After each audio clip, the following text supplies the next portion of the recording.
오늘 우리에게 주시는 하나님의 말씀 구약성경 민수기 2장 1절부터 34절까지의 말씀입니다.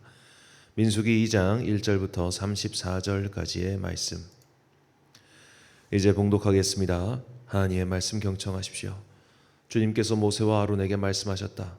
이스라엘 자손이 진을 칠 때에는 회막을 중심으로 하여 그 둘레에 진을 치되 각기 자기가 속한 부대기가 있는 곳에다가 자기 가문의 깃발을 함께 세우고 진을 쳐야 한다. 동쪽 곧 해 뜨는 쪽에 진을 칠 부대는 유다 진영의 깃발 아래에 소속된 부대들이다. 유다 자손의 지휘관은 암미나답의 아들 나손이다. 그가 이끌 부대의 군인 수는 74,600명이다. 유다 자손의 한쪽 옆에는 이사갈 지파가 진을 친다. 이사갈 자손의 지휘관은 수알의 아들 드나의 네이다. 그가 이끌 부대의 군인 수는 54,400명이다. 유다 자손의 또 다른 한쪽 옆에는 스불론 지파가 진을 친다. 스불론 자손의 지휘관은 헬론의 아들 엘리압이다. 그가 이끌 부대의 군인 수는 57,400명이다. 유다 진영에 소속된 각 부대의 군인 수는 모두 더하여 186,400명이다. 행군할 때에는 유다 진영이 첫 번째로 출발한다. 남쪽에 진을 칠 부대는 르우벤 진영의 깃발 아래 소속된 부대들이다. 르우벤 자손의 지휘관은 스데울의 아들 엘리술이다. 그가 이끌 부대의 군인 수는 46,500명이다. 루벤 자손의 한쪽 옆에는 시므온 지파가 진을 친다. 시므온 자손의 지휘관은 수리삿대의 아들 슬로미엘이다. 그가 이끌 부대의 군인 수는 59,300명이다. 루벤 자손의 또 다른 한쪽 옆에는 갓 지파가 진을 친다. 갓 자손의 지휘관은 루의 아들 엘리아삽이다. 그가 이끌 부대의 군인 수는 모두 더하여 45,650명이다. 르우벤 진영에 소속된 각 부대의 군인 수는 모두 더하여 151,450명이다. 행군할 때에는 르우벤 진영이 두 번째로 출발한다. 다음에는 회막의 레위 사람의 진영과 함께 출발하여 모든 군대 가운데 서서 나아간다. 각 부대는 진을 칠 때와 같은 순서로 출발하되 각기 자기의 부대기를 앞세우고 제자리를 지켜야 한다. 서쪽에 진을 칠 부대는 에브라임 진영의 깃발 아래 소속된 부대들이다. 에브라임 자손의 지휘관은 암미후드의 아들 엘리사마이다. 그가 이끌 부대의 군인 수는 45,000명이다. 에브라임 자손의 한쪽 옆에는 므낫세 지파가 진을 친다. 므낫세 자손의 지휘관은 브다스루의 아들 가말리엘이다. 그가 이끌 부대의 군인 수는 32,200명이다. 에브라임 자손의 또 다른 한쪽 옆에는 베냐민 지파가 진을 친다. 베냐민 자손의 지휘관은 기드오니의 아들 아비단이다. 그가 이끌 부대의 군인 수는 35,400명이다. 에브라임 진영에 소속된 각 부대의 군인 수는 모두 더하여 181,100명이다. 행군할 때에는 에브라임 진영이 세 번째로 출발한다. 북쪽에 진을 칠 부대는 단 진영의 깃발 아래 소속된 부대들이다. 단 자손의 지휘관은 암미삿대의 아들 아히에셀이다. 그가 이끌 부대의 군인 수는 62,700명이다. 단 자손의 한쪽 옆에는 아셀 지파가 진을 친다. 아셀 자손의 지휘관은 오그란의 아들 바기엘이다. 그가 이끌 부대의 군인 수는 41,500명이다. 단 자손의 또 다른 한쪽 옆에는 납달리 지파가 진을 친다. 납달리 자손의 지휘관은 에난의 아들 아히라이다. 그가 이끌 부대의 군인 수는 53,400명이다. 단 진영에 소속된 각 부대의 군인 수는 모두 더하여 157,600명이다. 행군할 때에는 단 진영이 그들의 부대기를 앞세우고 마지막으로 출발한다. 다음은 이스라엘 자손 가운데서 집안별로 병적부에 오른 사람들의 숫자이다. 모든 진영 각 부대에 소속된 군인의 수는 모두 더하여 603,550명이다. 그러나 이스라엘 자손 가운데서 레위 사람들은 주님께서 모세에게 명하신 대로 병적부에 올리지 않았다. 이처럼 이스라엘 자손은 주님께서 모세에게 명하신 대로 다 하였다. 그리하여 그들은 각기 가문별 가족별로 자기들의 깃발 아래에 진도 치고 행군도 하였다. 아멘. 중심에 무엇이 있는가라는 제목으로 하나님의 말씀 선포하겠습니다. 새벽에 좀 목이 많이 가라앉은 상태라서 좀 목소리가 이렇다는 것 양해를 부탁드리겠습니다. 자, 오늘 본문은 이스라엘 지파별로 진영의 배치와 또 행군 순서를 가르쳐주고 계시는 말씀입니다. 민수기 1장을 보면 계수된 즉 싸움에 나갈 수 있는 20세 이상 남성의 숫자가 총 603,550명으로 집계되었습니다. 그렇다면 이 남성 외의 여성과 아이들을 합치면 아무리 적게 잡아도 이스라엘 민족의 숫자는 최소한 200만 이상이었다는 소리일 겁니다. 그냥 단순하게 남자와 여자를 1대1 비율로만 쳐도 성인만 150만 명 이상이 되겠죠. 왜냐하면 20세 이상 군대에 들어서 싸울 수 있는 나이를 포함시킨 것이니까.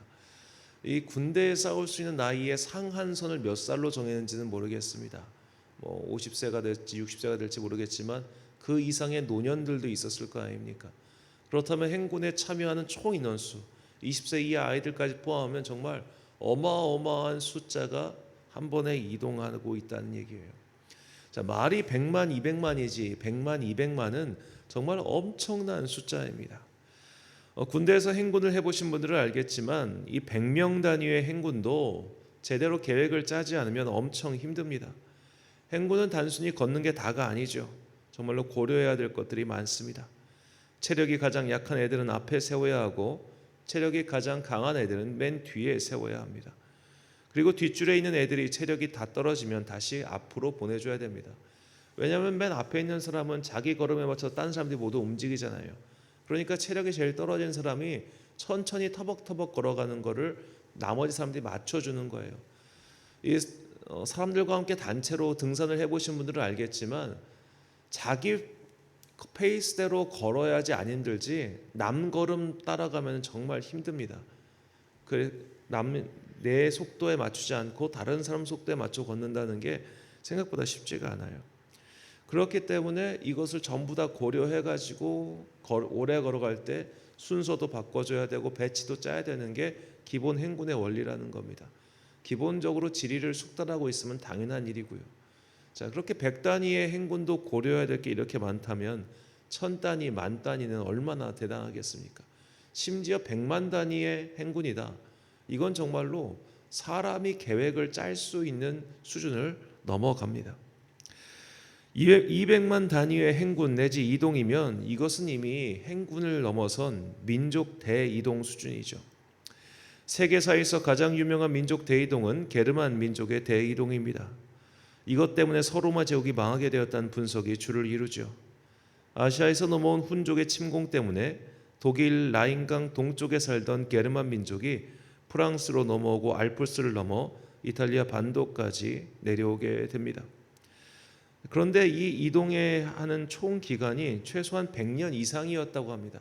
그러니까 한꺼번에 우르르 몰려간 게 아니라 100년이라고 하는 긴 시간 동안 뭐 부족 단위, 마을 단위 이렇게 쑥쑥쑥 넘어온 거예요. 근데 이렇게 넘어간 숫자가 대략 75만 명 정도로 추산합니다. 한 번에 10,000명에서 최대 2만 명 정도가 무리를 이루어 넘어갔다고 합니다. 자, 10,000명 내지 2만 명의 무리가 여러 번에 걸쳐서 오랜 세월 동안 75만 명이 넘어갔는데 그것 때문에 나라가 망했어요. 단순한 나라 정도가 아니라 거대한 제국이 그 민족의 이동으로 멸망했습니다. 그러니까 70만 명만 이동을 해도 세계사에 지각 변동이 일어난다는 겁니다. 그런데 200만 명의 인구가 이동한다면 어떤 일이 벌어지겠습니까? 그야말로 거주민들의 입장에선 재앙이나 다름없겠죠. 당장 우리 현실에서 이런 생각을 해봅시다. 만약에 북한에 폭동이 일어났어요. 그래서 200만 명이 우리 38선 철조망을 넘어서 우르르 남한으로 몰려온다고 생각해 보십시오. 200만 명이 거길 넘어오는 순간 우리나라 국정은 마비될 겁니다. 사회가 정지될 겁니다. 그 정도로 이 머리수가 깡패라고 이런 어마어마한 인구가 움직인다는 것은 정말 엄청난 사건인 거예요. 자, 이런데 이 엄청난 인구가 움직이는데 우리가 충격받아야 될 것은 이들의 인구가 아니라 이렇게 인구가 움직이는데 별다른 사고가 없었다는 게 충격적입니다. 자, 이스라엘 민족이 하나님의 속을 썩이죠. 광야 1세대가. 그래서 하나님께 결국에는 벌을 받아서 그들이 광야에서 모두 죽게 되었는데 그들이 하나님께 소위 말해 막 불만을 표출한 것이 굉장히 참 1차원적인 것들이죠. 마실 물이 없고 먹을 게 없고. 근데 마실 물이 없고 먹을 게 없는 건 당연한 거예요. 그러니까 그들이 어떻게 보면 광야 생활을 하는 동안 또 행군을 하는 동안 모세에게 제기한 어떻게 보면 불만은 굉장히 상식적이고 또 그렇게 심한 게 아니라는 겁니다. 왜냐하면 200만이라는 인구가 움직이는데 그 정도 사건, 그 정도 소요는 병가지 상사라는 거죠. 오히려 그거 외에 다른 사건이 없었다는 게 더 신기하지 않습니까? 200만 명이 움직이면 그 내부에서 다툼이 얼마나 컸겠습니까? 서로 뭐 미워하고 상처 주고 핥히고 심지어는 막 서로 죽이고 뭐 하는 일들이 없었겠습니까? 당연히 있었겠죠. 근데 그런 것들 때문에 내분이 일어나지 않았던 것만 해도 기적이지 않을까요? 우리가 사사기를 보면 이스라엘 12지파가 서로 막 내전을 벌이고 싸우고 죽이지 않습니까? 그런 일들이 이 민족 대이동을 하는 동안 없었다는 거예요. 어떻게 이런 일이 가능하지? 이렇게 많은 사람들이 한꺼번에 이동을 하는데 어떻게 이렇게 질서정연할 수가 있었지? 이것이 충격적이라는 겁니다. 자, 인류 최초로 100만이 넘는 도시는 로마 제국의 수도인 로마였죠. 로마 제국에 오늘날 로마를 가도 지금도 사용이 가능할 정도로 발달된 상수도 시설이 있었다고 합니다. 그런데도 이 도시 외곽의 치안 상태가 썩 좋지 않았어요. 100만 명이 넘게 모였으니 온갖 일들이 발생했던 겁니다. 그렇다면 광야에 200만 명이 모여 사는데 그 자체로 거대한 이동 도시나 다름이 없었는데 어떻게 이들은 이 상태로 40년의 세월을 버틸 수 있었을까요? 이것만으로도 기적이 분명합니다. 행군이든 진영이든 200만 명이 넘는 인원이 심지어 짐승까지 포함해서 질서정연할 수 있었던 것은 행군과 진영의 중심에 바로 회막, 곧 성막이 있었기 때문입니다. 본문 2절과 17절 말씀. 이스라엘 자손은 각각 자기의 진영의 군기와 자기 조상의 가문의 기호 곁에 진을 치되 회막을 향하여 사방으로 치라. 그러니까 진을 칠 때 회막을 향하여 삥 둘러 앉으라는 거죠. 17절. 그 다음에 회막이 레위인의 진영과 함께 모든 진영의 중앙에 있어 행진하되 그들의 진친 순서대로 각 사람은 자기의 위치에서 자기들의 길을 따라 앞으로 행진할지니라. 아멘. 자, 어디에서 진을 치든 성막은 그 중심에 있었고 어디를 가든 성막이 그 중심이 되었습니다. 그래서 그들은 질서정연하게 움직일 수 있었고 또 질서정연하게 거주할 수 있었습니다. 집단이든 개인이든 중심이 굳게 서 있으면 상황 대처가 매우 용이합니다. 군대에서 지휘관이 사라지면 그 부대는 모래알처럼 흩어지죠. 구심점이 없으면 어떤 집단이든 조직이든 더 이상 그 조직을 이어갈 수가 없습니다. 자, 바둑판의 중심점을 천원이라고 합니다. 하늘 천자에 근원 원자를 쓰는데요. 보통 첫 번째 착수를 위해 천원의 돌을 두는 경우는 극히 드물지요. 바둑은 주변에서 집을 지어가면서 중앙으로 나아가는 것이 유리하기 때문입니다. 바둑판의 중심이 천원이라는 아주 명확한 것이 있기 때문에 양쪽 모두 집을 만들어가면서 중앙으로 나아가는 게임이 바로 바둑이죠. 우리는 이 바둑을 통해 만물의 원리를 발견할 수 있습니다. 중앙이 분명하면 목표도 분명해지죠. 그래서 전쟁이든 인생이든 그 중심이 분명한 자들이 결국 승리하고 또 분명하게 살아갈 수 있는 겁니다. 중심이란 나만의 삶의 목표일 수도 있고 또 나만의 가치관일 수도 있습니다. 그 어떤 것이 되었던 중심을 바로 세우고 그것을 굳건하게 하여 흔들리지 않으면 우리네 삶은 크게 엇나가지 않을 겁니다. 그렇다면 그리스도인들은 그 중심을 무엇으로 세워야 할까요? 시편 기자는 나의 중심에 주님의 진실함을 채워달라고 간구합니다. 시편 51편 6절 말씀. 보소서 주께서는 중심이 진실함을 원하시오니 내게 지혜를 은밀히 가르치시리다. 아멘. 중심의 진실함. 저는 이 진실함을 주님을 향한 우리의 영적인 행위라고 그렇게 규정해보고 싶습니다. 누군가는 중심에 예배를 두고 살 수 있습니다. 누군가는 중심에 말씀을 두고 살 수 있습니다. 그래서 어떤 사람은 내가 아무리 바쁘고 아무리 이것저것 분주해도 절대로 예배만큼은 빠지지 않겠다. 주일 예배만큼은 반드시 내 삶의 중심에 두고 이것을 중심으로 내 삶을 만들어 가겠다. 그렇게 인생의 시간표를 짜는 분들도 있을 겁니다. 혹은 어떤 분들은 나는 말씀을 내 삶의 중심에 두고 살아가겠다. 그래서 아침에 큐티가 내 삶의 항상 중심이 되게 하겠다. 그렇게 중심에 두고 살아가는 분도 있을 겁니다.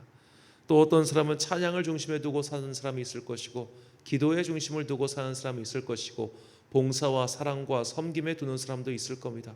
그 중심에 무엇을 뒀던 간에 진실함, 즉 하나님을 향한 진실된 마음을 가지고 각자의 천원에 중심에 분명한 것을 세우고 그 세움을 중심으로 살아간다면 우리의 삶은 주님의 눈 밖으로 크게 벗어나지 않게 될 것입니다.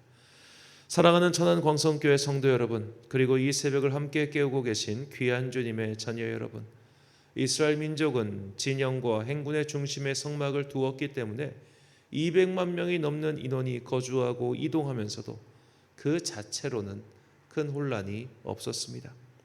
이것만으로도 이들은 엄청난 기적을 이룬 것이나 다름없습니다.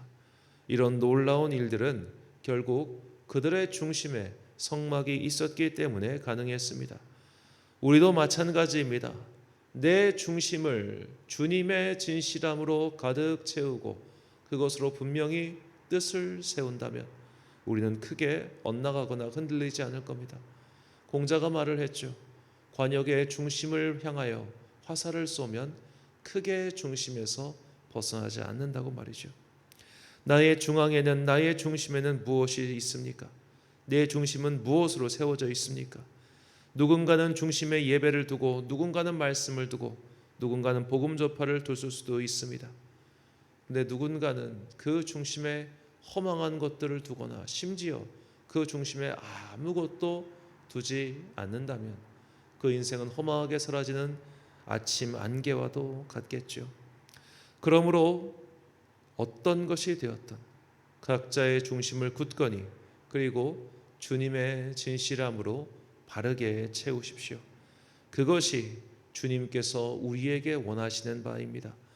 영혼의 중심을 바르게, 그리고 진실한 것으로 가득 채워서 이 세상을 사는 동안 외풍에 흔들리지 않는 영혼들이 되시길 예수님의 이름으로 축원합니다. 기도하겠습니다. 사랑과 은혜가 풍성하신 아버지 하나님, 주님께서는 우리의 중심에 진실함을 원하십니다. 내 중심을 주님의 진실함으로 바르게 채우겠습니다. 그래서 나의 삶의 외면이 예배의 중심이든 말씀 중심이든 기도를 중심으로 살아가든 혹은 이웃사랑과 예수사랑을 중심으로 살아가든 각자의 가치관에 맞게, 각자의 기질에 맞게 중심의 진실함을 바르게 세우고 그 중심을 따라 살아가는 당신의 자녀들 되게 하여 주옵소서. 이렇게 중심의 심지가 굳건히 세워져 있을 때 우리는 언제 어디서 무엇을 하든지 흔들리지 아니하고 주님께서 기뻐하실 인생으로 변화되어 올곧게 살다가 주님께 부름받게 될 것을 믿습니다. 이 세상을 떠나가는 그 순간까지 중심을 굳건히 바로 세우고 주님의 뜻에 순종하며 살아가는 당신의 자녀들 되게 하여 주옵소서.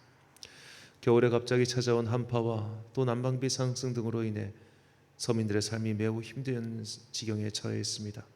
경제적 어려움으로 허덕이고 있는 당신의 자녀들 기억하시고 그들에게 은혜를 베풀어 주사 이 험난한 겨울을 잘 이겨내고 마침내 주님 앞에 서는 그날까지 믿음의 진실함 잘 유지하고 수고하였다 칭찬받는 종들 되게 하여 주옵소서. 오늘 하루도 참 좋으신 우리 주님의 은총과 평강이 모든 성도들의 가정과 일터 가운데 함께 하시길 간절히 소망하오며 이 모든 말씀 우리 구주 예수 그리스도의 이름으로 기도드립니다. 아멘. 오늘의 기도 제목입니다. 내 중심에 있는 것은 무엇입니까? 가치든 장소든 그 무엇이든 나의 천원이 무엇인지 묵상해 보시고 그것이 과연 그리스도인다운 가치관인지 주님께 판단을 구하시기 바랍니다. 오늘 말씀을 통해 주신 기도의 제목 가지고 기도와 묵상에 힘쓰는 하루 되십시오. 기도하겠습니다.